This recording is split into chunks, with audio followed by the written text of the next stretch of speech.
We're midway through the month and it's been a fun ride so far.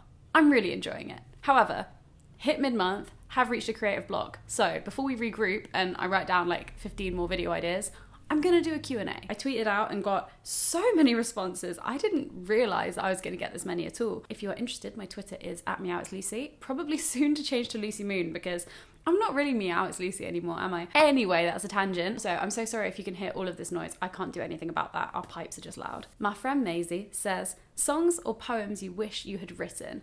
That's such a good question. I think one of the cleverest kind of crush songs is by Arctic Monkeys. It's Are You Mine? I guess Alex Turner wrote it. But every time I hear it, I'm just like, oh, I love that. Like, I'm a puppet on a string, Tracy Island, time traveling, diamonds couldn't shape heartaches. The rhymes are really clever as well. I can't help myself, all I wanna hear her say is, are you mine? Cerise asks, who's the first R&B artist you really got into? The Weeknd, of course. I was obsessed with The Weeknd. I listened to Trilogy. Well, it was pre-Trilogy, so it was House of Balloons, Echoes of Silence, and oh my god, what's the other one called? This is embarrassing.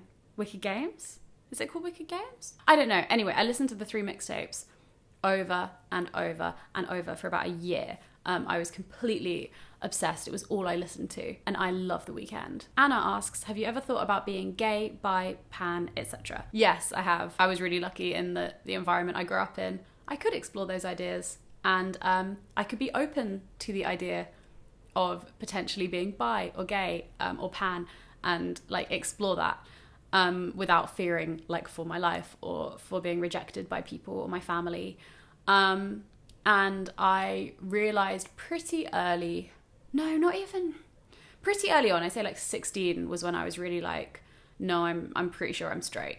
Like, my parents thought I was gay for ages. Lots of people thought I was gay. There was a really long phase.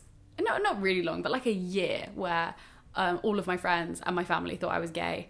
I wasn't. I was kissing boys, but they just concluded that I was a bit weird, and that was why they thought that was, I guess.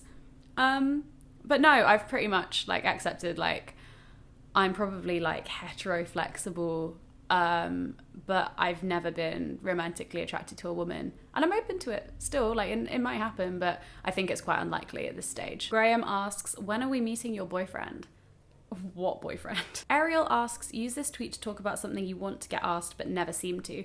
I actually can't think of anything, but I thought this was such a good Q&A question. My favourite S Club 7 member was Hannah, and I think that's important to establish, although Rachel was a close second. Katie asks, how does it feel when you get recognised? It's the strangest experience, but you get used to it quite fast. It feels really, really cool, but also puts you on hyper alert once you realize you can get recognized. Almost like hyper aware of myself in like big public situations like YouTube conventions or on Oxford Street on a Saturday. I'm just hyper aware that like I could be being seen by someone who knows who I am. MC asks, thoughts on Kendrick's new album? I've only listened to it once through. I really, really like what I'm hearing so far. I found To Pimp a Butterfly really good, obviously, but like a little bit alienating in terms of I only liked to casually listen to a couple of the songs, whereas with Good Kid Mad City I could casually listen to a whole bunch. I could put them on playlists, whereas I think Damn will be a really good playlistable album. Obviously that's not even starting to comment on the meaning of it, and I need to just watch 101 videos about it and like listen to it some more. Beatrice asks, how to move on from a friendship that's been one-sided for a while, but it has been the longest and most beautiful relationship until now. That's really hard. That's a case of self-protection. I think you have to distance yourself personally and emotionally to protect yourself, because you don't want to give more than you're receiving in any relationship. When you're at a point where you're recognizing that the balance, it is unbalanced and you're not romantically attracted to them, or even if you are, that's when you really do have to, if you're not in a romantic relationship with them, then you can be sad, but you can take a step back and you can invest more in other friendships that are more valuable to you, or make new friends. I shouldn't have mentioned that I watched Jane the Virgin yesterday, because half my questions are Michael or Raphael. And the answer at the moment is Raphael. Evelyn asks, what's the first artist or band you remember falling in love with? What age would it have been? Oh my God, when I was 11, I bought Elephunk and Monkey Business by Black Eyed Peas, and I listened to them on repeat non-stop for about a year. I love those two albums. Still to this day, I think will.i.am, Black Eyed Peas will.i.am is completely underrated. I Need Watermelon asks, proudest you've ever been with yourself? Either when I got my results back for my degree or when I hit 100,000 subscribers. Kira asks, when did you first learn how to play piano? I was 6 when I started piano lessons. Hopefully this will reassure people, right? I was 6 when I started piano lessons. I did them for 9 years and I reached a grade 3. I was shocking. And it wasn't because I was naturally bad. I just didn't practice. I didn't care enough. And then as soon as those piano lessons ended, I played every single day pretty much. And not ever since then. I've had a break kind of during university, but it's natural to me now to sit down at my piano every day and do something there. Jess asks, do you have any weird recurring dreams? Yes, I do. I have nightmares about terrorist attacks relatively frequently. They're always different, but usually I'm like escaping a building or like running downstairs, and I just feel that really intense panic. Yeah, fun. My dreams are hugely vivid. I have this whole world of like completely built in my brain. Like London looks a certain way and my old schools look a certain way. They don't look like my old schools exactly, but in fact they look quite different to my old schools, but I know what they are. And like London looks different, but I know what each bit is. Most of my homes are in there as well. I have specific dream worlds that I go back to. Have a really interesting brain. This is all very music themed. Ryan asks, would you ever release an EP or just any music? Yes, I'd love to release a project of some kind, whether that be an EP or I'm working on more music. The stuff may come, it may not. I'm just putting my toe in the water. But the absolute dream in my life is to release some kind of project. You know, even if it never turns into like my job or anything and it's bombs, like it's more for me the putting music out there. That's a real life goal for me. Jess asks, what is the best present you've ever received and the best present you've ever given someone? I really like this question. If we're talking emotionally like relevant presents, in fact I've had a lot of emotional ones, but when I was 11 for Christmas from my aunt and uncle, I got, unintentionally, they both bought the same big stuffed toy penguin. And so I had these 2 penguins and I call them the Twingwins. And I still have them and I love them so much. So yeah, these 2 big old penguins. They've sometimes featured in my videos. There's a gif of me. If you search Lucy Moon or Meow It's Lucy and Giphy or whatever, there is a gif of me with the Twingwins. Best present I've ever given someone. I still think me carrying the watermelon all the way to my ex's house, I think that's quite an achievement, and showing up and being like, I brought it for you. This is a present. Like, that was a good one for me. Zena asks, how do you feel knowing that you have viewers as young as 12-year-olds? And the answer to that is I get weirded out when I meet them in real life. But then I remember that what was I consuming when I was 12 and 13? I was watching Up, I was watching Skins, you know, I was watching like people have sex on TV, I was watching drug taking. If you can relate to me and see me as an influence at the age of 12 or 13, then you're probably quite similar to how I was when I was 12 or 13. And I'll look after you. Like, I'm not gonna turn around and be like, fail school or something. Oh, there was a really nice question about best teenage memory. Michael asks, what do you miss most about your teenage years? That's a really good question. I really miss parties. I miss the bit of teenagehood that I really loved was going out, getting drunk basically with my friends, and everyone kissing everyone and all the scandal, and it being summer and we'd be outside and we'd have cider and we'd be in parks and at people's houses, at gigs. All of that was just so much fun between the ages of about 14 and 16. I really do miss that. It's that also that kind of anticipation, that feeling of like, this is so exciting to me, it's so fresh, it's so new. Whereas now, as soon as you become, the more adult you get, the novelty of those events wears off because you can just do them. Ooh, this is a fun question. Ali asks, if all YouTubers' channels were to be deleted and you could save, I guess you mean save one, whose would you save? Ooh. Oh, it depends, because now I think of it straight away as a historical thing. Like, who is the YouTuber that epitomizes what YouTube is right now?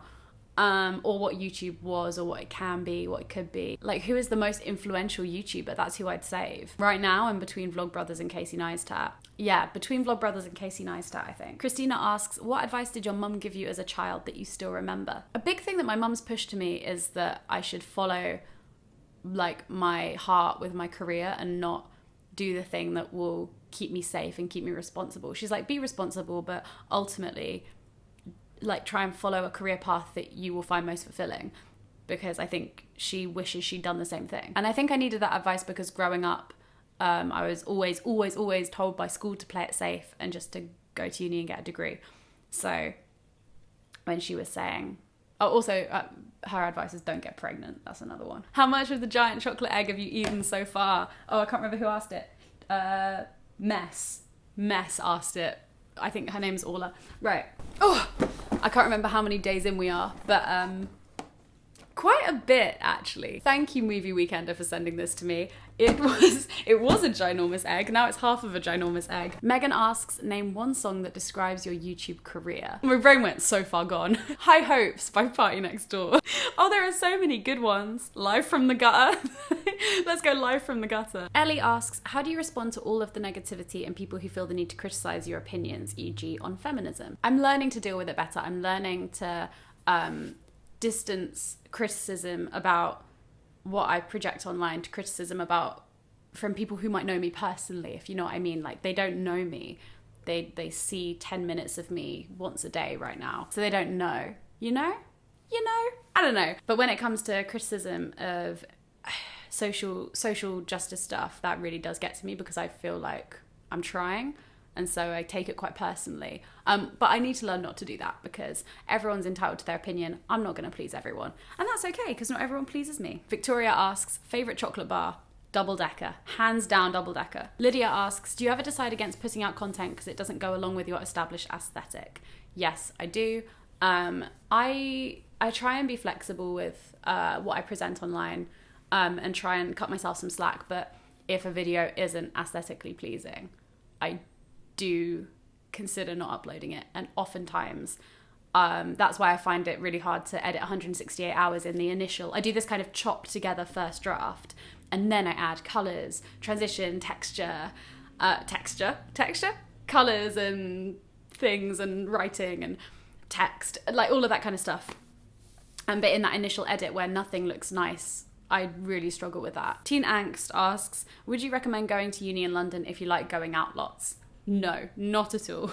Go to Leeds. Jazzy asks, how do you separate private life from YouTube life? That's a really good question. I'd love to know how other YouTubers do this because we're not told to do this. And so I think a lot of people, it becomes their life. YouTube engulfs their whole life. All of their friends are YouTubers.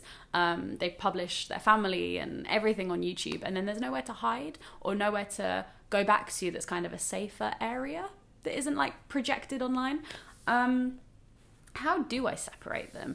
I just try and keep some parts of my life to myself. So my relationships will always be relatively private. You never know. I might, people might know I'm dating someone or might know I'm with someone, but they'll never be blasted all over my Snapchat or my Instagram. I'm never going to make videos with that person. And you're likely not going to see much of my family or a lot of my home friends, although I love featuring them and stuff. Those worlds are very separate from my YouTube world. And I don't really mind them blurring every so often, but those are kind of my safer areas, and it's nice to have those. They're people that treat you really like just a normal person and don't think YouTube's cool at all, and I really think that's really, really valuable because it can be so easy in YouTube to surround yourself with yes men. It's way too easy to get really resilient to criticism and because you're being criticized 24/7 and to just alienate yourself from anyone who ever criticizes you. And I think that's really dangerous because YouTube at the end of the day is quite a funny concept. Like, we do something really weird. And so it's important to have people in your life who don't get it and don't think you're the king's shit because you post videos and you gained a couple of 100,000 subscribers. Oodles asks, what the fuck do you do when you fall in love? Yeah, mate, you struggle hard. When I fall in love and you get that feeling when you're with that person and for me, it's like, fuck. I hate it because it means that I'm slipping. Do you know what I mean? I describe it as going off the edge of the roller coaster and you're just like creeping up the top and that's all fine. And then once you're right on the edge, you're about to fall down. It's so terrifying. So what do? You just go with it or you stop it. Oh, Will has just bailed on me. Right, I'm getting distracted now. Fucking Will. God, it's getting a bit dark, isn't it? We've been recording this for ages. So on that note, thank you so much for watching. I've really enjoyed this little chat. Thanks for listening to me. I'm gonna use this time right now to shamelessly plug my Twitter because that's where all the questions came in and I'm on Twitter 24/7. I'm called @meowitslucy. Hit me up. And then while you're at it, add me on Snapchat because I'm great. Okay, love you lots. Thank you. Bye.